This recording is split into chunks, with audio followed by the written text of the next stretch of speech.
Thank you. So as we introduce speakers, we'll bring them up here and then we'll give them the same kind of enthusiasm for sharing their time and their passions with us. So to stay on track with our schedule, we'd like to introduce our first speaker, Ruby Julian. Yeah! Just to give you a little background about Ruby, she is a child abuse investigator who responds to fatal and severe child abuse throughout the 88 municipals enclosed in Los Angeles County. Since the inception of her social work career, she has been assigned to over 6,000 plus children. Additionally, she has an extensive volunteer experience with public services and nonprofit agencies. She engages in the development of technology solutions for her social workers as well as for others in the helping profession, as there is a common thread of expediting social services and human welfare resources in those in imminent danger. Ladies and gentlemen, Ruby. Yay!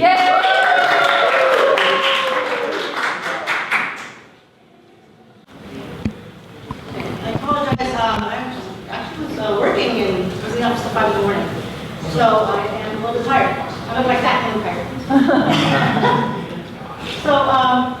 Basically, it's a social justice advocacy through technology, right? If you ask me, hey, you want to come and present regarding what you're doing, that's racial justice and advocacy through tech. Okay. So I'm going to talk about it from a two-point perspective, the actual work that I do, and also in the industry itself. So you'll see me diverge from one point to another. So basically, what I do is I'm an advocate for child fatalities. We have inconsistent fatal child abuse and community violence incidents amongst agencies. We do, of 88 cities, and I respond to all 88 cities. I respond to fire departments, police, departmental health, you name it. There's a ton of agencies. I work with all of them, literally, in the middle of the night, all in Delaware County. So I'm chasing these guys, looking at how children die, what is domestic violence, homicides.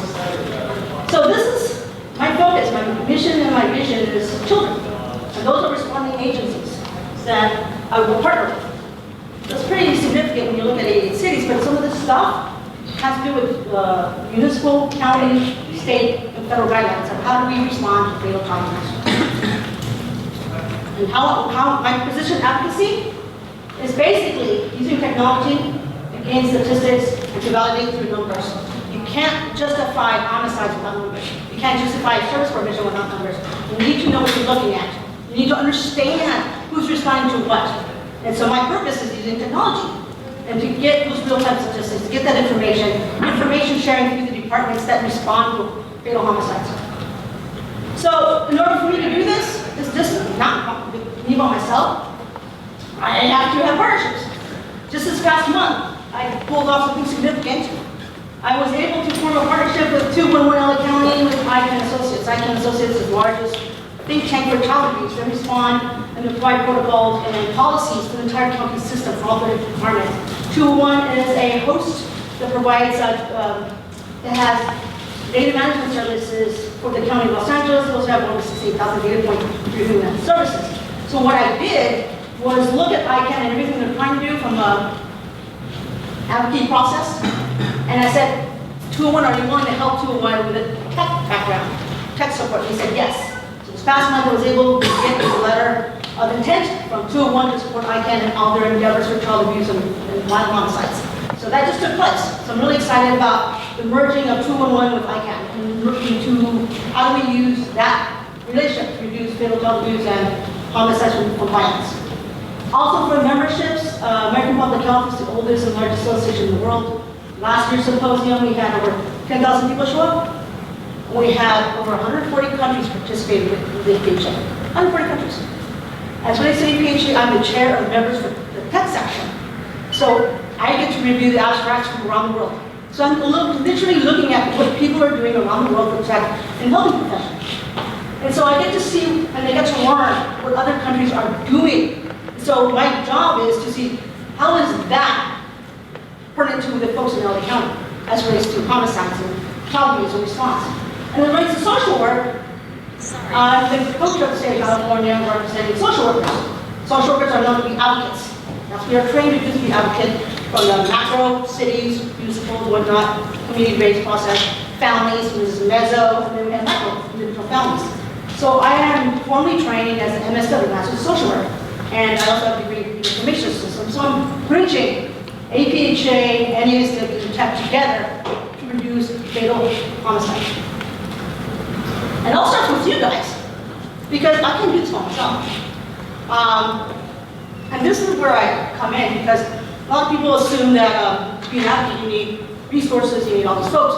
Basically, you have to have the passion and a genuine interest in this process. Also, my thing is, you have to know who you are as a person. Because if you don't know who you are, your advocacy process is going to take a toll on you. It'll crush you. I'm going to tell you a little bit about myself, so you'll understand where I'm coming from. I'm a former foster care from Miller County. So I'm a direct recipient of the county system as a client. Emancipated out, joined the military, that was my place to go. Became a social worker, and my sister to this day is still homeless. She lives beneath the bridge of the 605 freeway, the recipient. That's what happens when people look at services, especially on the television. So I miss my sister dearly. I really do. Also, when 2004 was diagnosed with cancer, the doctor says we'd dead in 6 months. So that brought a lot of memories of feeling rejected, feeling failure, being told that I was amount to nothing, that I was going to be a statistic. And I said, no, I'm going to justify my existence because I'm free. And now my goal is to be this advocate for children. I'll do everything I can to make sure the kids are okay. And so I'm dedicating myself for the future of our children. And I have, like I said, I'm using partnerships, I'm using technology to bring those numbers in, because that's how I see my advocacy process. I don't take my work lightly. And so my goal is to let you guys know that if you believe in something, nothing's stopping you. If you want to do something, nothing's stopping you. The only thing that's stopping you is yourself. Go out there, be the advocate, because people need them. Thank you.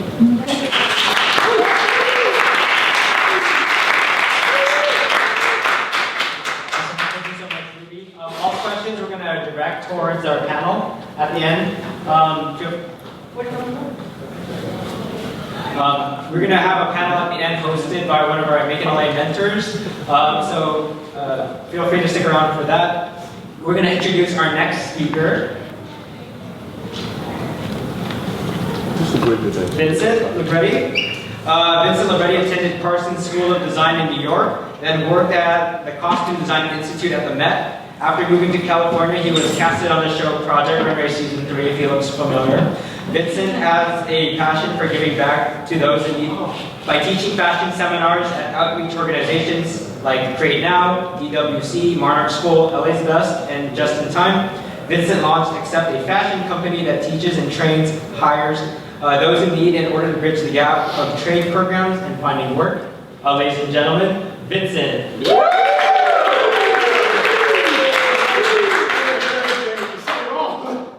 That was good. Okay, thanks guys. Thanks. I'm really happy to be here. Thank you for the opportunity. Okay, a little bit about Accept. Accept was born because in giving back, you teach these fashion seminars to students from outreach organizations from Los Angeles to San Diego. And all of a sudden I said, it's time to initiate or take these guys on a little bit of a journey from conception to completion. So we use fashion as a role model. And let's just check out this short video. My whole life I've never been accepted as any. I've never been accepted for who I was, and and the word accept is such a strong word for me because I've never heard of that word. I've never heard someone told me, I accept you for who you are. I'm 20 years old right now. I still haven't graduated high school, so I'm still trying to get my GED.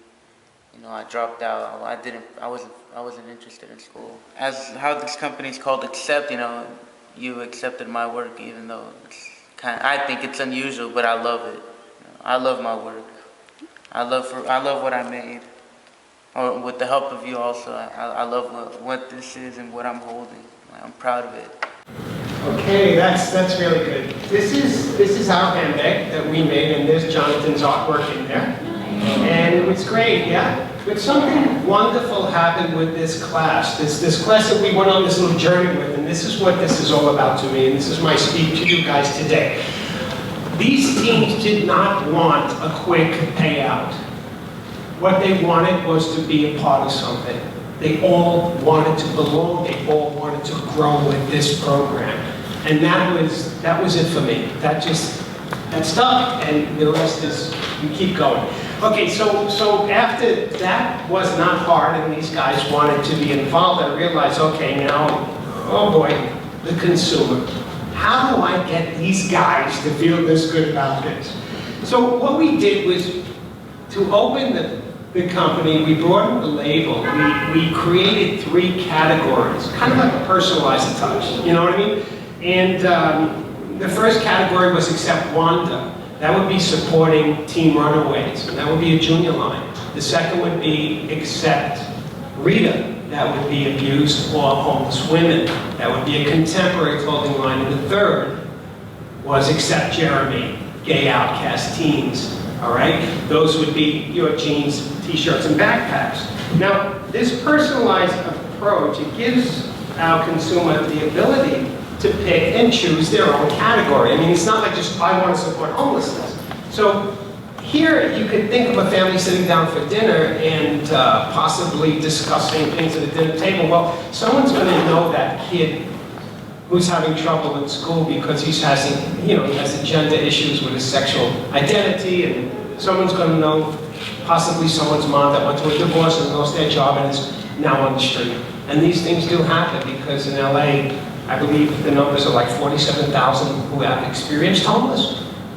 32% of those people have a bachelor's degree or greater degree, so it's out there, you know, it's real. So, okay, now getting back to this, whenever a customer chooses to purchase one of these products, what they're going to do is they're going to support growth in that sector, right? So it gives us the opportunity to teach, train, and hire, and that's giving back 2.0, we think. Hiring or giving a job is the name of the game. It's long term.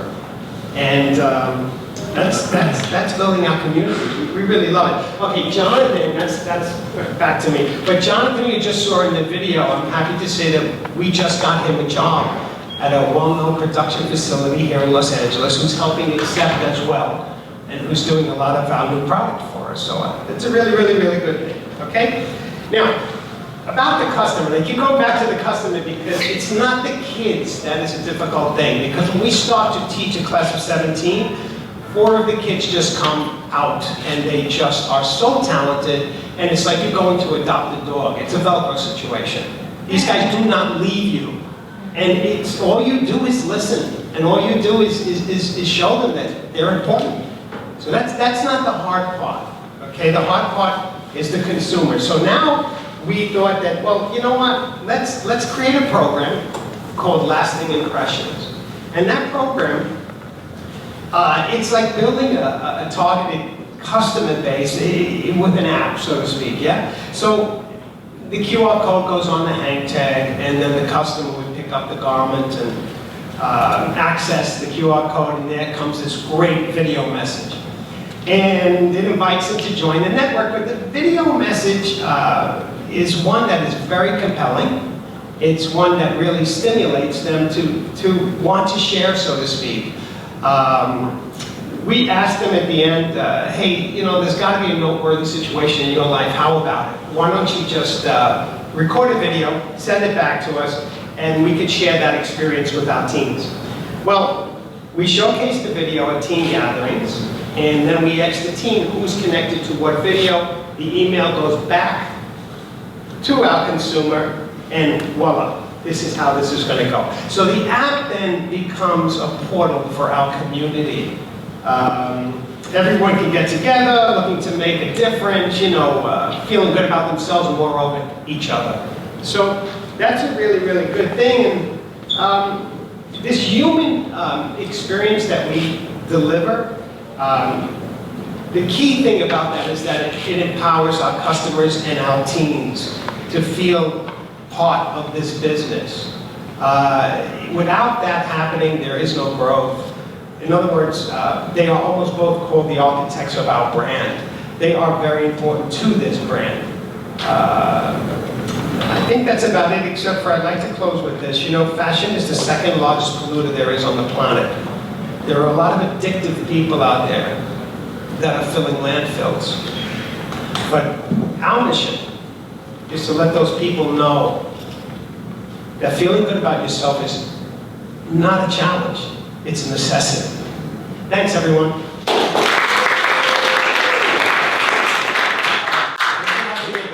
He will not be joining us for a Q&A at the end. If we have any short questions for him right now, now would be the time. Otherwise, I can connect you at the end. Do we have any questions for Vincent at this time? Thank you. Oh, we have one question? Oh, yeah, hi. Yeah, hi, how are you? Hi. I'm just going to speak loudly. What I loved about what you said was you customized the different lines, junior, the 3 different categories. Has that proven to work? Does the consumer feel more attached to the cause when they can pick? Inevitably, it makes everything more comfortable and personal, and that does work when it's taken into that level. Yes, 100% it does. Keeping in mind, you could initiate something like this with 3 lines, but it doesn't stop, right? I mean, it can go to pets, it can go to dogs, I mean, to children, babies. Yeah, so yeah, because everyone has their own personal issue. Right. Everyone has their own. It's almost like the fashion of giving. It's like I like that. That's beautiful. Okay. Yeah, in a personal way. Right. It's a good thing. Thank you so much for the question. Okay, thanks, guys. Hey, I gotta go to my daughter's graduating today, having that gown sent.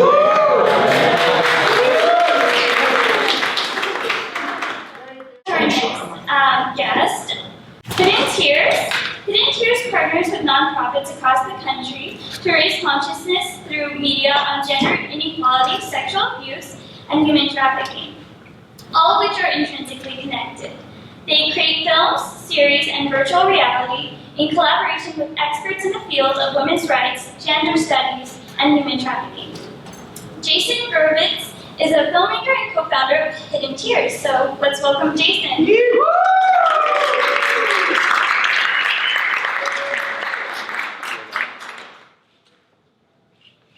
Thank you for having me. So I have a question here. When I say the words human trafficking, what countries come to mind? Anybody just wants to shout out certain countries? You would know better. Anybody doesn't know? Thailand. Thailand, what else? Anything else? Vietnam. Vietnam. Mexico. Brazil. Okay, it is true that human trafficking is happening in all of those places, but what most people don't realize is that the United States is one of the leading human trafficking countries in the world.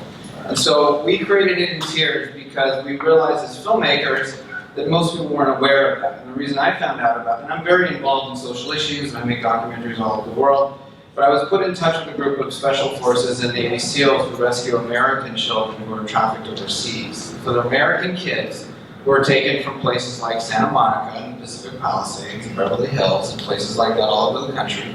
And they're taken to Central America and China and Russia and Saudi Arabia. This is actually happening. We made a little documentary so that they could raise money to continue to do these rescues. They're very clandestine, they do not work with the United States government, they completely violate Geneva Conventions, and they kill anybody they have to kill, and they bring people home when they have to bring them home. And so we made a documentary to show the work they were doing, specifically so that they could raise money with very private, high net worth individuals. And so we sent GoPro cameras on real rescues in Central America, and we got Mira Sorvino on board, and she helped make this piece. And they're now using it to raise money because it costs between $25,000 and $250,000 per rescue to rescue these kids. And so just to give you an idea, there's about 600,000 to 800,000 people worldwide who are bought for human trafficking. Many of them are children. And so the reason why human trafficking is becoming the leading kind of trafficking over drug trafficking is because drugs can only be sold once, but children and people can be sold many times. So to give you an idea, most children that are taken from the United States overseas are between the ages of 4 and 13 years old, and they're forced to have sex with 30 to 40 men per day, about $80 to $90 a pop, about 30 minutes to 40 minutes each. And then there's domestic sex trafficking, which is primarily run by cartels and gangs and mafias and pimps. Very different. Domestic sex trafficking mostly affects low-income Latina, Black, and white girls in areas like Florence and Normandy, Crenshaw, those kinds of areas where you would expect.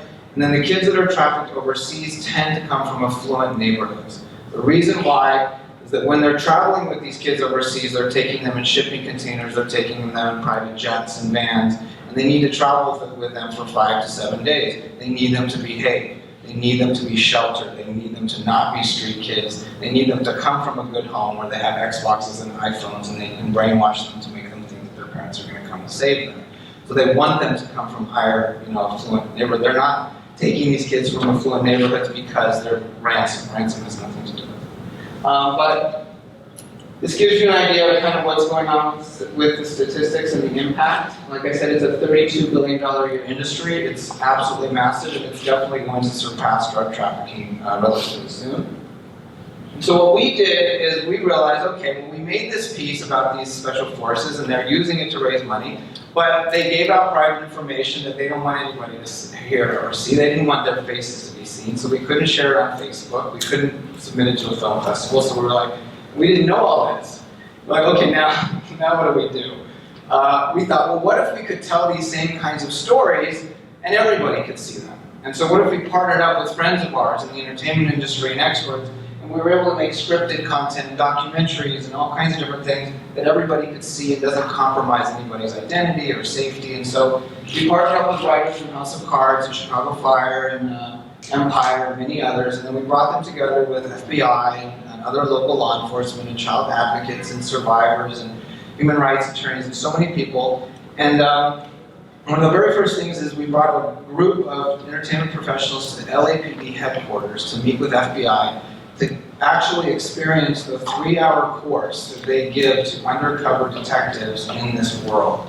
Tattoo decoding, like wiretaps, video surveillance, everything you can imagine. And then they submitted some material to us, and that's kind of how Hidden Tears started. And we began making content.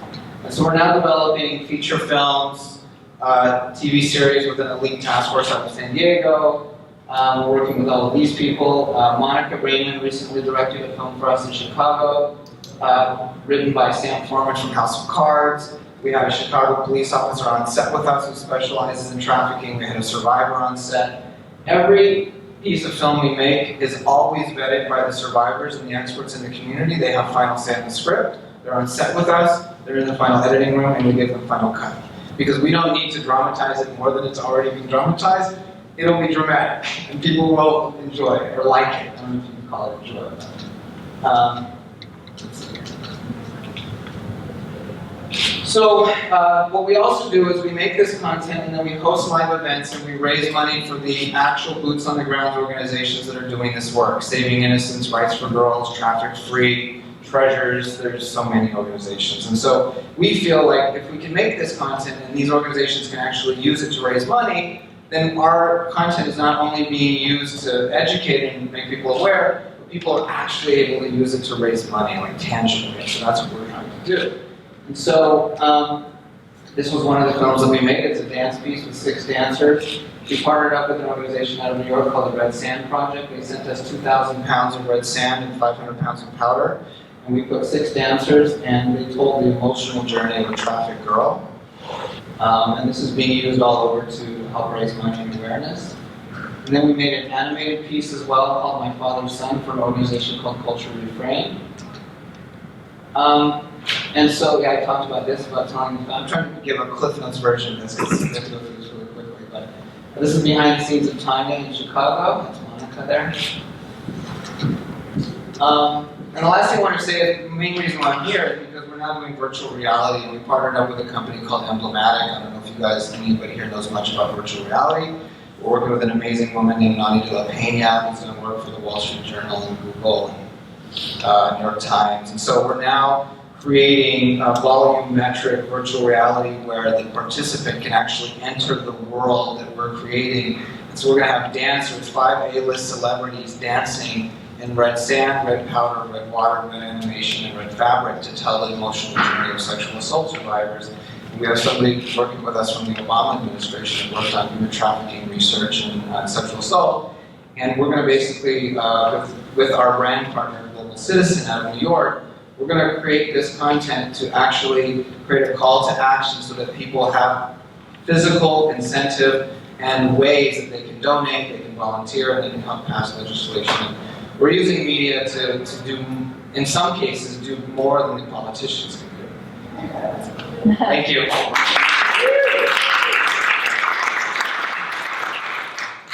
Jason. That's really inspiring, the work you're doing. So the next guest is Marla Fuentes. Okay, so Marla Fuentes is the 360-degree VR producer at BuzzFeed, working to develop emerging media technology within the company's wide range of editorial channels focused on identity. In addition to his work at the media company, Marlon works independently on social impact projects. Social impact projects as VR Causes, a collective of volunteers that provide pro bono VR projects and training to social impact organizations and underserved communities. So, where's it? Come in. All right. Thanks so much. Give them a round of applause.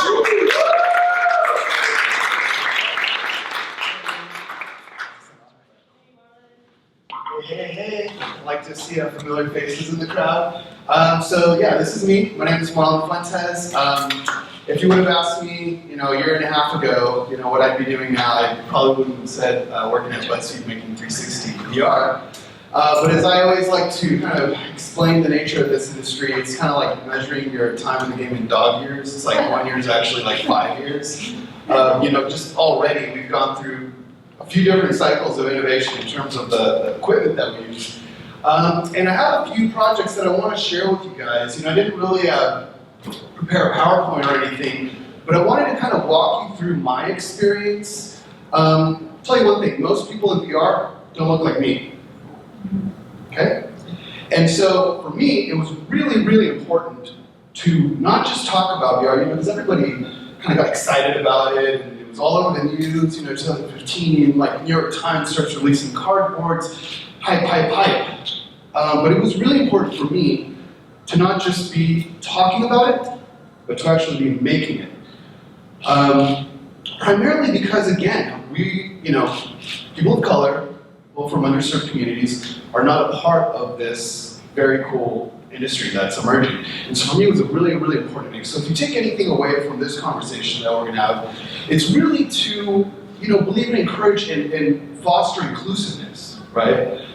Because we need to have multiple Silicon Valleys. We need startups. We don't just want to be employees of some of these companies that are hiring within these industries. We want to lead these industries. We want to be owners of businesses within these industries. So first, I'd like to show you my very, very first project. Now this was shot on a Ricoh Theta camera, which is, essentially a flip cam now, more or less, or at least even at the time I thought that it would be.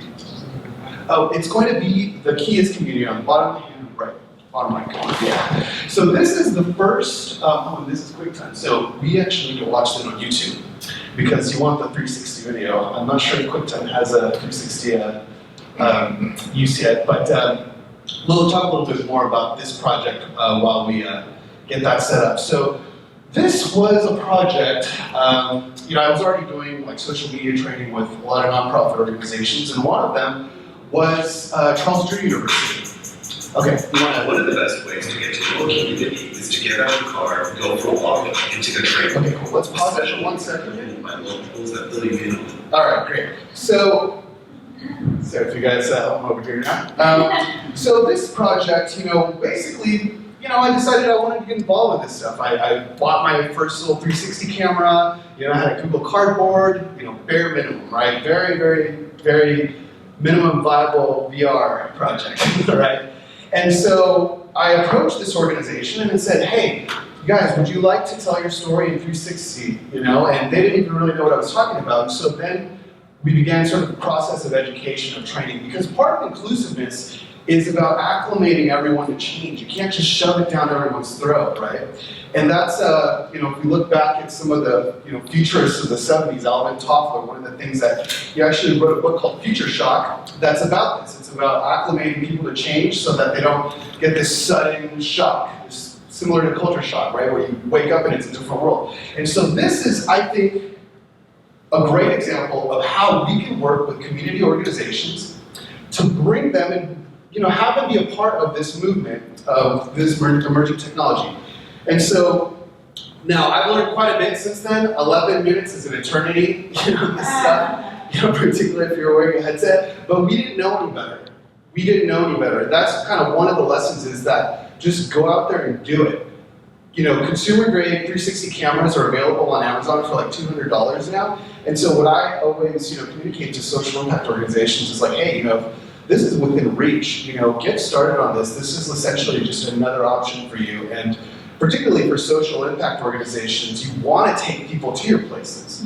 The grant officer may not always come out to your site. I mean, you're lucky if they, actually spend the time to drive across town, far away from the ivory towers of, Century City to come visit you. And so this was a really, really great opportunity. When you play The stories, people, and places that we put in this. In this episode of Soul of the City, we visit the South LA communities of Compton and Florence. In the past few decades, the area has played a huge part in the pop culture lexicon worldwide, from nature motion pictures. So obviously we're watching this on a monitor, so you're not getting, the whole artistic experience. What it takes to leverage the talent and potential family around so that barriers are told through the experience of our guides. Carolyn, Yeah. Okay. So we learned quite a bit here, but one of the things that really is a big lesson was about being able to narrate through voiceover, right? And also my background. If you actually want to see the volume down a bit. And so Carolyn invited us to attend an event. My background is in ethnography, and so that was a huge sort of benefit to this project because in ethnography, anybody heard of ethnography before? Anybody have Yeah? Quick definition, anybody? Yeah, what is it? What is it? Oh, well, okay, well, in so many ways, you're basically a professional guest. The difference between an ethnographer and an anthropologist is an ethnographer kind of doesn't keep as much of a distance between them and the people that they're working with. An ethnographer would come and study a group and offer to hold the baby, wash the dishes, and really kind of immerse themselves, because even the interaction would be revealing about the people that they were studying. And so when we went out to film, this is an event where Kendrick Lamar was getting the key to the city of Compton. And we went out, and I spent the whole day sort of walking with them. I asked them to take me to some of the places that they, that they were primarily doing their service, and they're focused on women's health issues. And so a lot of this was kind of focused on that, but just also giving people a sense of place, right? A sense of where these folks are working at. Let's go to another video. Now, fast forward to some of the most recent stuff. Who here was at the Women's March downtown? Yeah? Awesome. So, we were very lucky to have, been present for an amazing moment during the Women's March.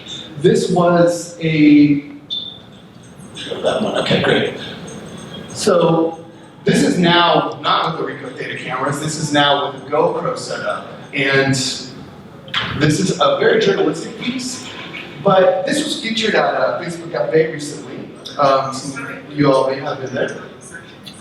And what made this a really great experience is that everything within 360 degrees was of visual interest. And that's kind of one of the sort of key learnings about making 360 video, is that it's not really a great experience if, part of the 360 is like the wall or something, right? Like it can be kind of cool, but this was, I think, a really, really great example of an opportunity for 360. Because as you get involved with this stuff, people will begin to ask you to kind of shoot everything in 360, and, to be quite honest, when it's just not necessary. And so here you have, the cool thing about this is you can watch this video over and over and focus on different things. If you keep scrolling this way, there's going to be a dancer. Now this guy right here People love this guy. People watch this guy and just, I mean, they watch all the time. They always look at this guy. He is just having a ball, right? But he's just part of the whole story. You know, these are things that are often left out, you know, in the editing process when you're shooting TV. And so you also have this Brazilian group of dancers to the left. You have the drummers, you have the signs, and my friend Jenny McGurk from Manchester, she is the one that did the voiceover, and I told Jenny, I was like, Jenny, describe this to me as if I were a vision impaired, you know, individual. Like, tell me what it felt like, tell me what happened. You know, she mentioned the day before there was a huge storm, and the day after there was a huge storm, like all this very figurative language. And so when approaching this type of work, you know, I would encourage you to experiment and kind of go beyond what they may normally teach at universities for journalism. You know, this is a very speculative space. You know, oftentimes we're developing new techniques that, you know, others can take advantage of. But overall, you know, I think this, while view counts, because now we're talking about distribution. One of my favorite quotes is, content is king, but distribution is queen if she wears the pants. So basically, like, you know, even though we didn't get all the view counts, you know, we haven't partnered with any fancy, like, folks yet, this was not meant for people today. I hope that this is part of a final exam in a middle school in the future. The type of learning, the type of recall, the type of analysis is much different than just memorizing a bunch of facts, right? Many different interpretations, really testing whether kids are like internalizing this stuff, right? And so kind of that's where we're at. So to approach a lot of this stuff, you know, I would say don't be discouraged by where things are today, where the technology is today, where the viewership is today. You know, skeptics are going to continue to, you know, kind of put it down. We're working for the future, you know, and you know, thinking back to my high school, middle school experience, we had these like really tattered books with like little tiny pictures of major events. So imagine a Martin Luther King speech shot in 360 in this way, right? So anyways, so I encourage all of you guys to try this out, and I'm happy to, you know, answer any questions or talk more about it. Yeah. Thank you. All right, perfect. Thank you, Marlon. We just had a update with one of our speakers. Unfortunately, Nat Wilson from Omaze was feeling ill this morning. He just got back to me. He tried to rally, but he will not be here this afternoon, unfortunately. So we wish him a speedy recovery. But for those of you who don't know of Omaze, we can introduce you to their work. And then if you have any questions or want to get in touch specifically with their company, feel free to reach out to me, and hopefully I can connect you to the right people at Omaze. But if you are not aware of their work, here it is. Welcome to Omaze. Good shit's happening here. I've got extra pep in my step, and I'm going to tell you why. Omaze and I, say hello, Omaze. All right, that's enough. Want you to join our family. But not just to visit. You'll actually get to be in the movie. That's right, you'll be in Star Wars. Come to LA and crush things in my tank. You're gonna see me nude eating a donut. That's a promise. That's an Omaze promise. Perhaps even engage in a battle of wits? Kidding. Or am I? I guess we should tell you that your dream is coming true. You Oh won. my gosh, you're kidding! oh my god, I just won! Does anybody here watch Parks and Recreation? You're going, you're going!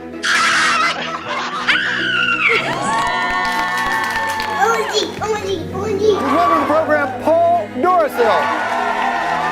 Get to the chopper! Get to the chopper! I love it. It's so cool. This is going to be something that I'll always remember for the rest of my life. It's a roller coaster. It just keeps going up and up and up. But just in case you need more convincing. Over 17,000 service hours in the community by our veterans. After school program for over 17,000 students. A place to call home for over 30 families in need. A new performing arts theater for the Springfield City School District in Ohio. And our entire operating budget for 1 year. So what are you waiting for? You, I, Omaze, the world. It's gonna be awesome. Hey, come on. We're already having fun. Give us 1 second. A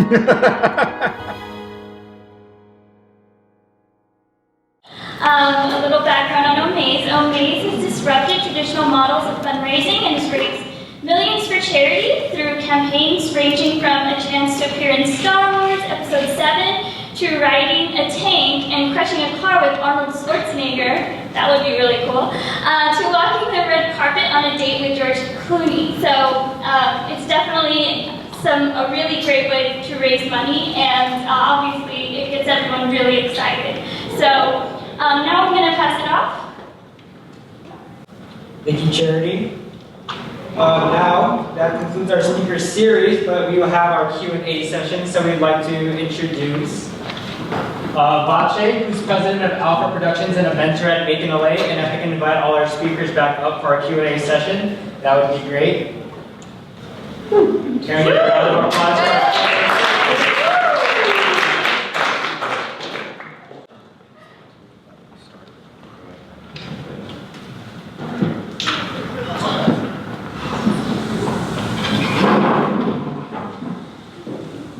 So I just want to say hi to everybody. Thanks for making it. Thank you to all of you for coming today to speak. I want to start off by asking, we're all here, we all want to help, we all want to do something positive in our society. And my question to you is, at which point did it trigger to commit to what you're doing? Because I'm sure each of you have a very unique, I mean, we heard a lot about what you're doing, but when was that moment where you each had that I'm all in kind of moment? When I made the purchases of equipment.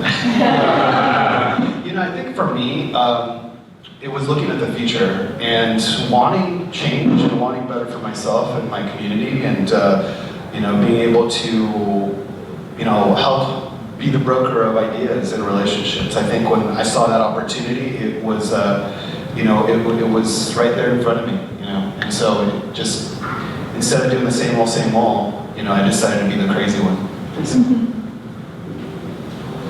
Well, when I made this documentary, and I saw a boy, like a 5-year-old boy with a scar from ear to ear, because they had harvested his kidney, the traffic had harvested his kidney, and I was like, this is a real boy that these people saved that I've been working with.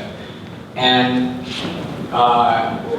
people don't realize how real this really is. And I'm a filmmaker with the capability of telling stories to make people aware and angry enough to go, I want to do something, whatever that thing is.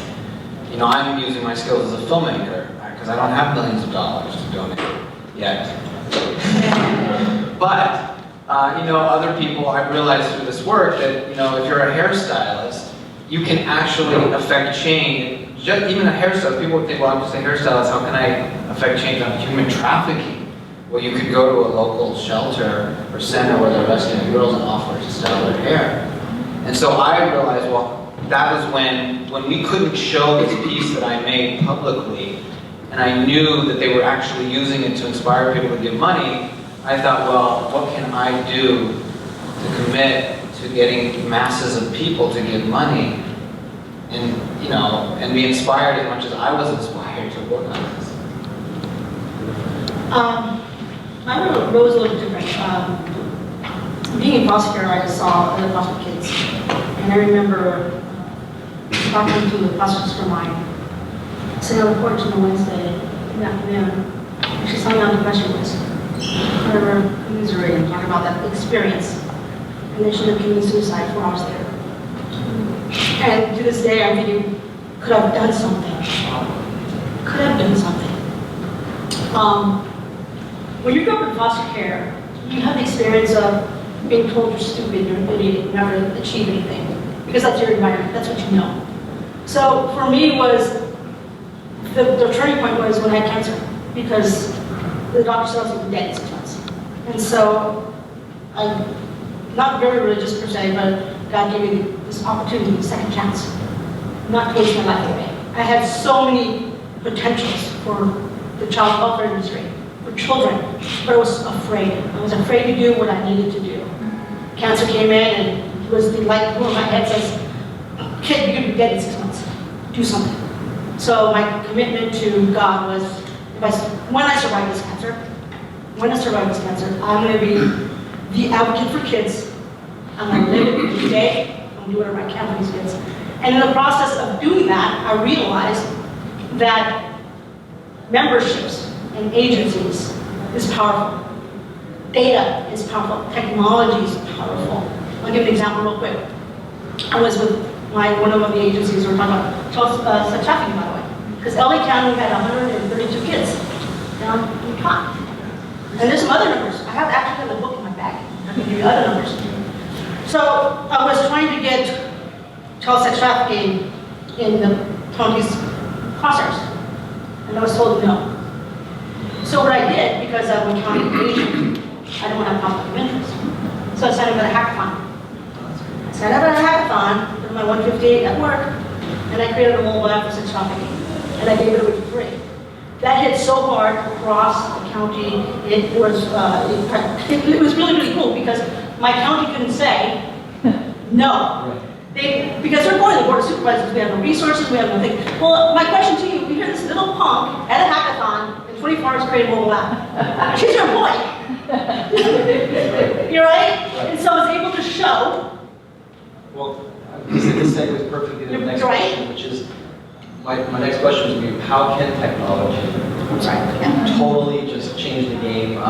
One of the speakers talked about a disruptor, right? So obviously we're here today because we want to know how these cameras can change a Martin Luther King type speech, right? Where we can learn in a whole new way.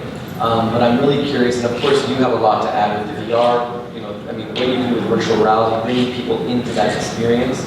But my question to you and for the audience is, how can technology, especially in LA, make an impact? Let me jump in on that for a second. So we're working really heavily in virtual reality right now, and many people call VR an empathy machine. Because outside of gaming, VR hasn't caught on in a massive way yet, except in the area of empathy. In the empathy community, in the philanthropy community, there's a lot of philanthropists that know about virtual reality because they've experienced these opportunities to give because of some VR experiences they've seen.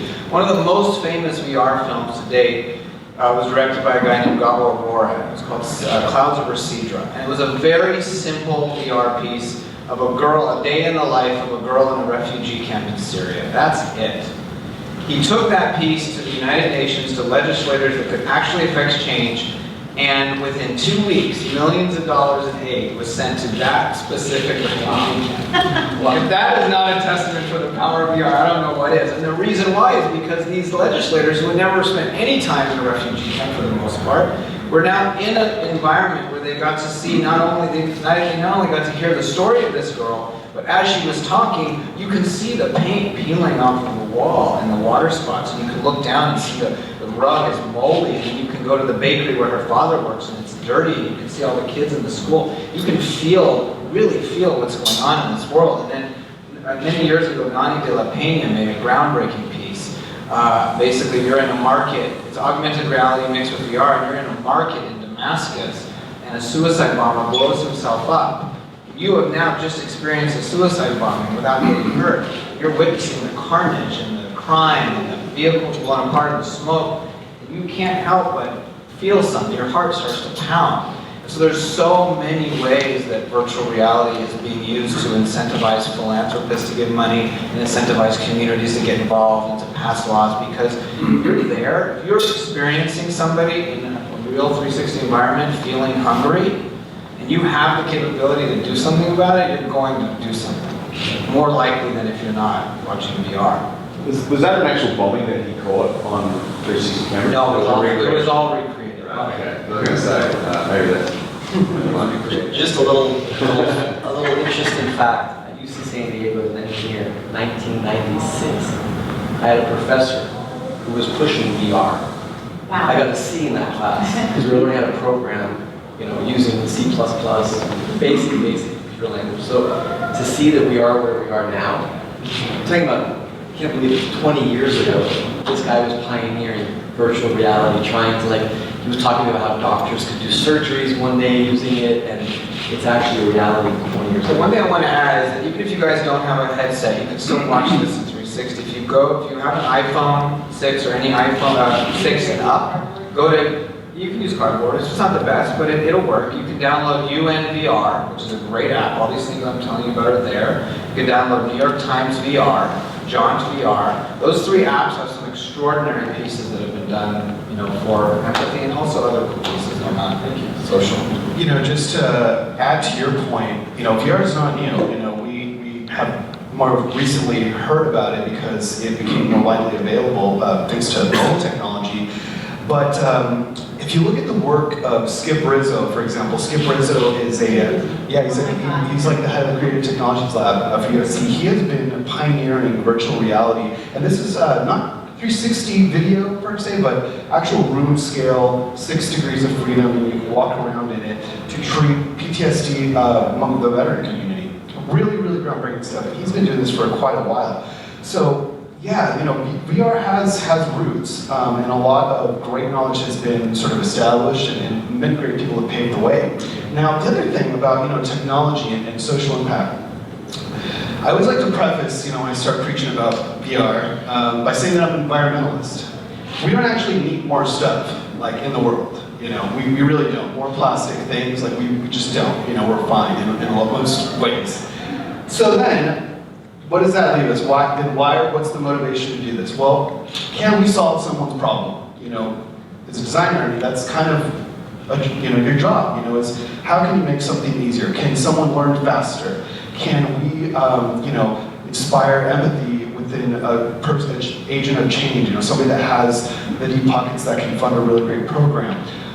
Can we create a simulation that will help someone overcome, a barrier or an obstacle in their life? Maybe, a friend of mine was working on a VR experience to help children who have autism identify whether or not they're being bullied or not. And so that sort of use case, that extreme user, as we say in design, I think is always top of mind when it comes to, my approach to VR, primarily because, it's a great thing to know that you're solving someone's problem today, right? And not just making more stuff cool. The last thing I want to say about technology and just in the social impact space is, as you mentioned just a bit ago, is that, the public sector, for better or for worse, I know there's lots of good reasons, is often very slow. And they adopt a method of making things, of innovation that's very similar to that old waterfall method of software development, right? So it's like, oh, we got this great idea, let's get $1 million, let's build it, and let's see if it worked.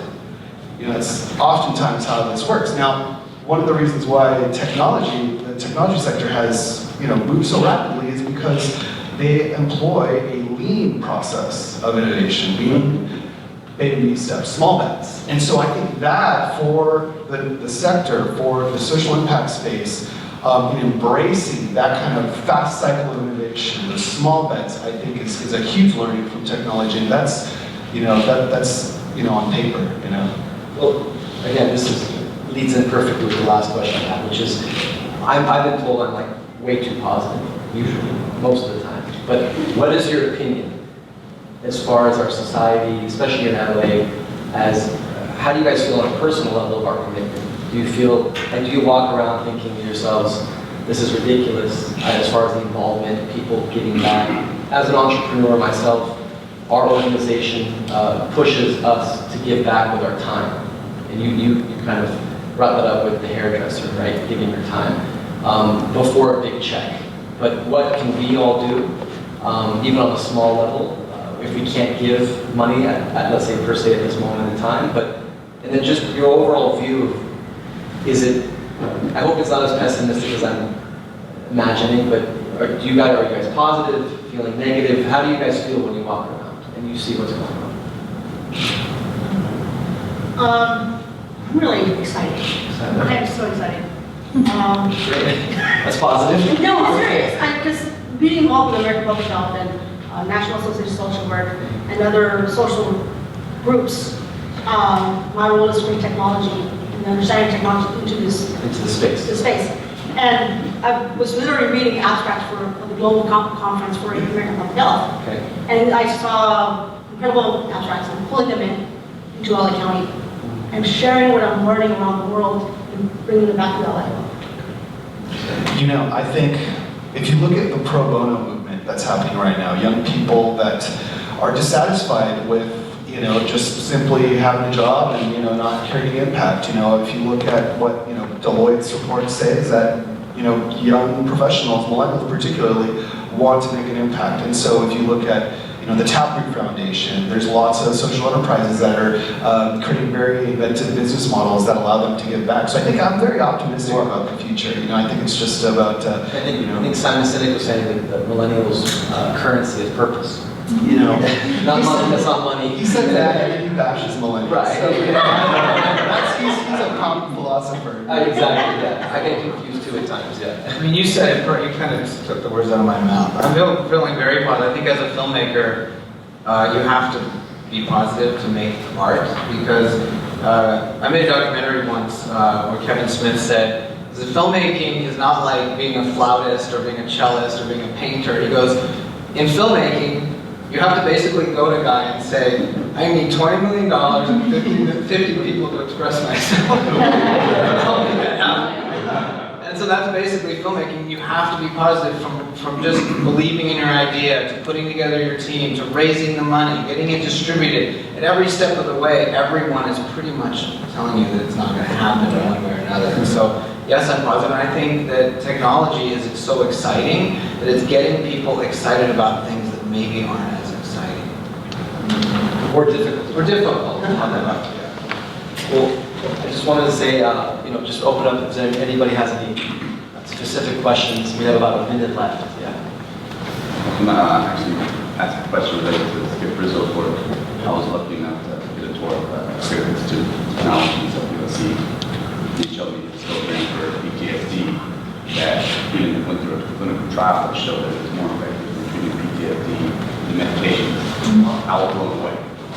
For that, I was and I was wondering to you guys, or anybody in the audience, where else can VR go that can sort of disrupt and change? There's a company called Applied VR. They're a sister company of a marketing company called Lieberman Market Research, and they only focus on medical use cases. So one of the things that they're using VR for is to treat burn victims and pain relief, anxiety relief, all good things. And paraplegics, they're actually training the brain that they have virtual legs. It's when they look down and the legs are moving. After some time, the legs actually start moving a little bit because their brain believes that their legs are moving. I saw it at Sundance. It was amazing. Okay, what other field besides medicine do you think it's going in, it's changing? Social work. Yeah. Social work, number one, because we are the advocates for domestic violence, trauma abuse, violence prevention efforts. I can see it really moving into actually the group coming out of San Diego that's looking at what does it look like from a social work perspective. Maybe de-trumping some people. Yeah, I think simulations, so if you can help someone learn a skill faster, get more comfortable in a particular industry, I think that, improves their life and their economic future. You think training, Absolutely. training will be really big? Absolutely. Yeah, and architecture, yeah. Back there. No, to you. Hi, I'm a social worker too, and I'm really interested in trying to bridge the technology world with the client and patient world. There are these parallel universes, and there's not, and I agree with Ruby that social work is a really misunderstood field in understanding what our role is in society, but one of the great aspects of clinical social work is this element of bridging these two kind of siloed cultures of technology and social services. And what I would love to see, and if you guys have any feedback on how to bring in clients and patients into their lived experience representing themselves, that they're no longer having this paternalistic view of having, a technology world that comes from a specific demographic into a community that may not have any representation. How can communities represent themselves, and is there an affordable way that a kid or a patient or a homeless person, whomever, that we run across as clinicians, as social workers, can say, you don't need me to speak for you. Nobody needs to speak for you. How can they speak for themselves? Is there an affordable way for them to do VR, to do these kind of lived experience projects? One thing I've observed going through these different symposiums is when you see technology, I went to Facebook game, and I saw technology that can be used for what you're describing, except that technology is written, produced at a level that social workers don't understand. So the thing is not the technology, from the social worker, it's still a language gap. Yeah. So understanding, so that's one of the things I want to do with NASW and ADHA, is bridge the language gap, change the language. Yeah. So So you think it's a communication? that's all it is. That's all it is, it's that simple. You know, as I stumbled through tutorials on C# or Unity, which is the virtual reality engine, game engine, I was actually very pleased yesterday to see that there's a very diverse community of teachers on code.org. So I think if people see themselves, you know, doing this stuff, if they understand that it's not just some faraway dream, I think there's a sort of, it becomes normal, like normalized, you know, it's no longer something like from across the way. I just wanted to add, one of the questions was where else can it kind of help change people's minds? I run a non-profit film festival called Flicks for Change. It's a film festival with a social conscience. One of the films that won last year was a film called Through the Eyes of the Pig. Virtual reality set inside a pig slaughterhouse, so people kind of get the idea of what it's like from a little piglet growing up really without its mother's pinned down. It's pretty terrible, but that's all legal stuff that you kind of seen. But so that's answered that question, and a slight little plug for my film festival. You guys, how many films? Hidden Tears is going to be doing some stuff. We love virtual reality stuff, or any other films that have a social conscience. We have this year in November, downtown LA, Boomtown Brewery, and the website that you can submit is Flicks for Change. It's FLICKS, the number 4, change.org. So feel free to come and have a chat with me on here. You know, the last thing I want to say is, you know, spending a lot of time around foundations. You know, one thing that they will, you know, continuously say is that they want collaborations between nonprofit organizations. They don't want to see, you know, yet another nonprofit for something that already exists. And so what I would encourage you to do is to make the connections, you know, be the broker of relationships and say, hey, you know, Downtown Women's Center, hey, you know, Teachers Project, let's do something together, let's put together an idea, let's put together a deck, sort of how this would, you know, operate, and let's present this to a funder. You know, they'll see it, and for them it's a win, because, you know, you're not creating something new, you're just bringing together partnerships. Very powerful. Absolutely. I just want to get one last question. I know you raised your hand a few times. Yeah.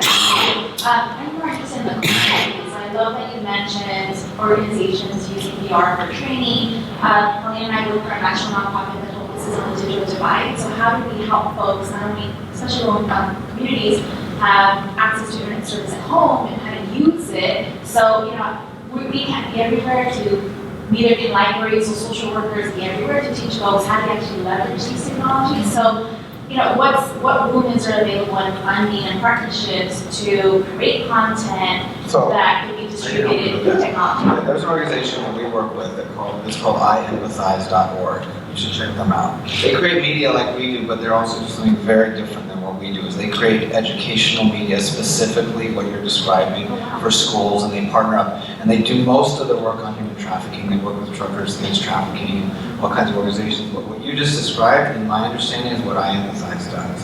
So I can introduce you to them, but check out their website. Yeah, what's it called? IEmpathize.org. Is there one last Yeah, she's been having her hands up. The woman in black. No, I was just going to ask about accessibility, but it's okay because we were kind of covered a little bit. Okay, all right. That was my second question. Okay. Well, look, I just want to thank you to everybody. Thank you for all of you being here today. And please, Justin will take it on. Yeah, thank you. Before our speakers leave, we do have gifts for them for being here, so we'd like to honor them for being here, taking their time to talk about their passions. Little swag bag. For all of you, thank you for coming out to our event. Feel free to grab food or stickers, any swag that we have here tonight, and business cards. Be sure to check out our next event, which is Toy Tech at Hub 101 in Westlake Village. That'll be in August, so Toy Tech, that'll be interesting. And that concludes our programming for tonight. Thank you all. Feel free to stick around for the next couple of minutes. And thank you.